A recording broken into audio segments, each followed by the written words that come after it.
ꯃꯌꯥꯝ support Meitei schedule ꯇ꯭ꯔꯥꯏꯕ ꯗꯤꯃꯥꯟ ꯍꯥꯏꯕꯁꯤꯗ support ꯀꯔꯝꯅ ꯇꯧꯒꯗꯒꯦ ꯍꯥꯏꯕꯗ ꯑꯩꯈꯣꯏ ꯁꯥꯏꯟ ꯄꯦꯇꯤꯁꯟ ꯍꯥꯏꯅ ꯑꯃ ꯂꯩꯕꯁꯦ ꯁꯥꯏꯟ ꯗꯤꯁ ꯄꯦꯇꯤꯁꯟ ꯍꯥꯏꯅ ꯑꯃꯈꯛ ꯂꯥꯛꯀꯅꯤ change.org ꯍꯥꯏꯔꯤꯕ ꯁꯥꯏꯠꯁꯤꯗ ꯃꯁꯤ ꯃꯃꯥꯡꯗ ꯅꯍꯥꯟ ꯑꯩꯅ ꯚꯤꯗꯤꯑꯣ ꯑꯃ ꯁꯦꯝꯖꯕꯗꯣ ꯈꯤꯇꯪ ꯑꯋꯥꯠꯄ ꯂꯩꯈꯤꯕꯅ ꯚꯤꯗꯤꯑꯣꯗꯣ ꯑꯩ ꯀꯛꯊꯠꯆꯈꯤꯕꯅꯤ ꯅꯧꯅ ꯑꯃꯨꯛ ꯉꯁꯤ ꯁꯦꯝꯖꯕꯅꯤ ꯁꯥꯏꯟ ꯗꯤꯁ ꯄꯦꯇꯤꯁꯟ ꯍꯥꯏꯁꯤꯗ ꯑꯩꯈꯣꯏꯒꯤ ꯀ꯭ꯂꯤꯛ ꯇꯧꯕꯤꯔꯣ ꯑꯁꯤꯁꯤꯗ ꯆꯪꯉꯒ ꯑꯗꯣ ꯃꯁꯤꯒꯤ ꯃꯃꯥꯡꯗ ꯃꯥꯡꯖꯧꯅꯅ ꯃꯁꯤ ꯀꯗꯥꯏꯗꯒꯤ ꯀꯃꯥꯏꯅ ꯇꯧꯅ ꯀꯅꯥꯒꯨꯝꯕ ꯑꯃꯅ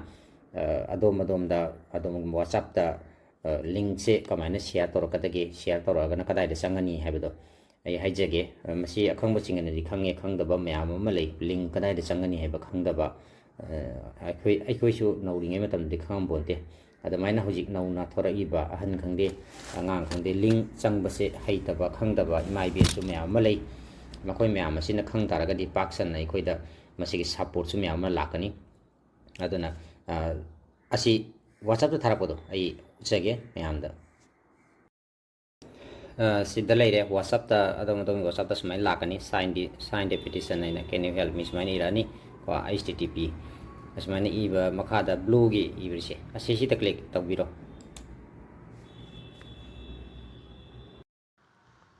siga sign this petition sida click tawbiro aduga seta first name last name email aina thulai ko asida mention biro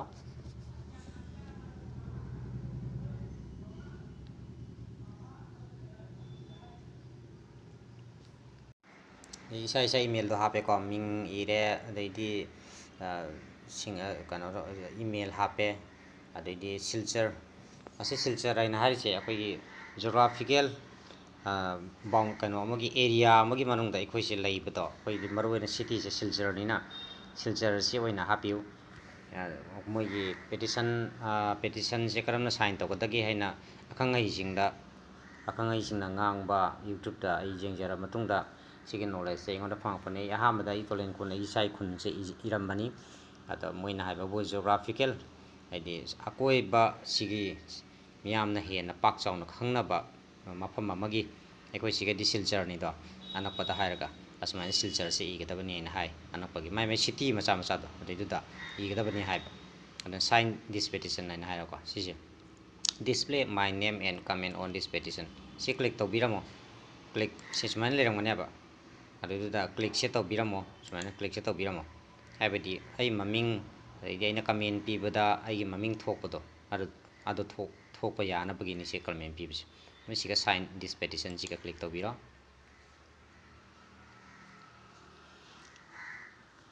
ꯁꯤ ꯑꯍꯥꯟꯕ ꯔꯥꯎꯟ ꯂꯣꯏꯔꯦ ꯃꯇꯨꯡꯗ ꯑꯗꯨꯝ ꯂꯥꯛꯑꯒ ꯁꯤꯒ ꯑꯗꯨꯝ ꯀꯨꯝꯊꯕꯤꯔꯣ ꯁꯤꯒ ꯑꯁꯤꯅ yes I will ship in rupees 600 to distribute this petition sina paisa se ꯑꯩꯈꯣꯏꯒꯤ ꯕꯦꯡ ꯑꯦꯀꯥꯎꯟꯇꯒꯤ ꯆꯠꯇꯣꯔꯤꯕꯅꯤ ꯃꯁꯤꯁꯦ ꯄꯩꯁꯥ ꯊꯥꯕ ꯍꯥꯏꯇꯥꯔꯦ ꯁꯄꯣꯔꯠ ꯇꯧꯕ ꯍꯥꯏꯇꯥꯔꯦ ꯃꯤꯌꯥꯝꯗ ꯃꯁꯤ ꯄꯩꯁꯥꯁꯤꯅ ꯉꯁꯥꯏꯒꯤ ꯅꯨꯄꯥ ꯄꯨꯊꯣꯛꯏꯕ ꯃꯤ ꯑꯣꯖꯥ ꯂꯥꯏꯒꯨꯔꯨ ꯌꯦꯁꯥ ꯀꯅꯥꯒꯨꯝꯕ ꯃꯤꯑꯣꯏꯕꯅ ꯄꯨꯊꯣꯛꯏꯕ ꯃꯤꯗꯨꯒꯤ ꯄꯣꯀꯦꯠꯇ ꯕꯦꯡ ꯑꯦꯀꯥꯎꯟꯗ ꯆꯪꯒꯗꯕ ꯅꯠꯇꯦ ꯋꯦꯕꯁꯥꯏꯠ ꯑꯁꯤꯗ ꯆꯪꯉ ꯃꯇꯨꯡꯗ ꯃꯤꯌꯥꯝꯗ ꯍꯦꯟꯅ ꯅꯣꯇꯤꯐꯤꯀꯦꯁꯟ ꯆꯠꯅꯕꯅꯦ ꯑꯗꯨꯒꯤꯅꯤ ꯂꯨꯄꯥ ꯆꯅꯤ ꯆꯍꯨꯝ ꯆꯥꯝꯃꯉꯥ ꯆꯥꯇ꯭ꯔꯨꯛ ꯂꯤꯁꯤꯡ 2,000 ꯐꯥꯎꯕꯗ ꯁꯣ ꯇꯧꯒꯅꯤ ꯃꯤ ꯄꯨꯝꯅꯃꯛꯇ ꯁꯣ ꯇꯧꯕ ꯃꯁꯤ ꯃꯥꯟꯅꯗꯦ ꯑꯗꯣ ꯄꯩꯁꯥꯗꯣ ꯁꯨꯃꯥꯏꯅ ꯍꯥꯞꯅꯤꯡꯗ꯭ꯔꯒꯗꯤ ꯑꯁꯨꯃꯥꯏꯅ ꯏꯆꯝ ꯆꯝꯅ ꯑꯗꯨꯝ ꯑꯩ ꯁꯤꯌꯔꯗ ꯇꯧꯖꯒꯦꯅ ꯍꯥꯏꯔꯒ ꯑꯁꯤꯒ ꯑꯗꯨꯝ ꯆꯪꯕꯤꯔꯣ ꯅꯣ ꯑꯥꯏ ꯋꯤꯜ ꯁꯤꯌꯔ ꯏꯟꯁꯇꯦꯠ ꯑꯗꯨꯒꯤ ꯃꯍꯨꯠꯇ ꯄꯩꯁꯥꯒꯤ ꯃꯍꯨꯠꯇ ꯑꯩ ꯑꯗꯨꯝ ꯆꯨꯝꯅ ꯁꯤꯌꯔ ꯇꯧꯖꯒꯦꯅ ꯍꯥꯏꯔꯒ ꯑꯁꯤꯒ ꯀ꯭ꯂꯤꯛ ꯇꯧꯔꯅꯤ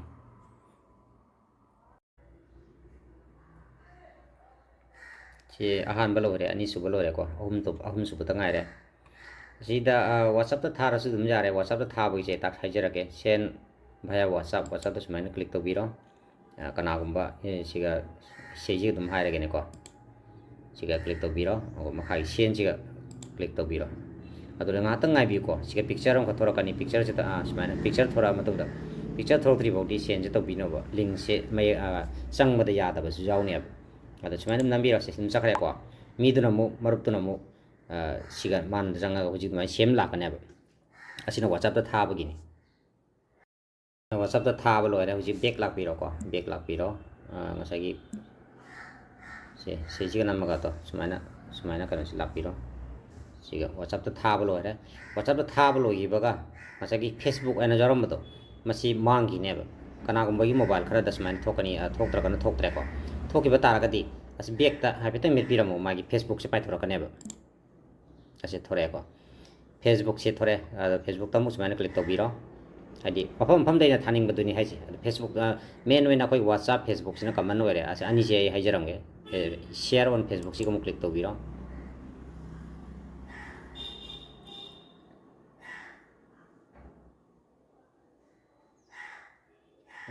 asigan your story aina so ama leira news feed aina so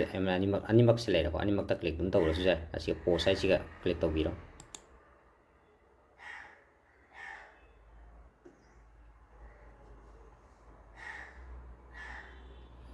Facebook ta chatkhre ko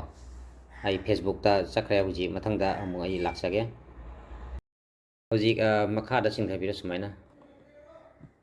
sidum laga skip for now ai siga lapiro ko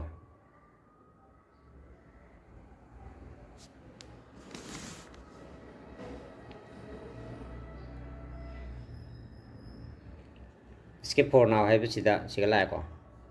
10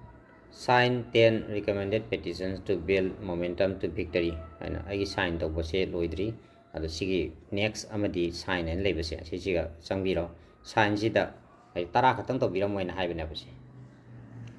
ama melo ko namo mathangda angkom ani ahum mari manga taru taret nipan mapan tara sila ko si ay tara to bulo ara badana sign more petition an lere si news id mathang da kong sign to gera hina haibani to dru sare ko si wena di aduga si news si jing wena haibani mathang da news se dum jing asi selera akoi memorandum pisin khiba tera kai thel honorable mla pasoi assembly constitution gi sapam kunje kesor akoina kunje sore ne time si phare ama bursu ela escape gi jumda unaraga memorandum pisin khiba dai sima leira dai sona kanda amana sona kanda memorandum pisin khiba semju leira si hekta click toraga siga sanga ga eta pawa yani oi padraga na ko gi back halaga ko makhada dum singa piro se ko mera khumman ina sign to gi bani di mayam ma siga leinari si previous mi gi comment su mayam si lakane ba ai sa gi oina comment se kari pibining er se click to biro ai di yam na phai natraga english na dum common language english oi bani na english na to biro ma hai bining bodo very good hai gera english jam hijada bas leina ako su jam hai banate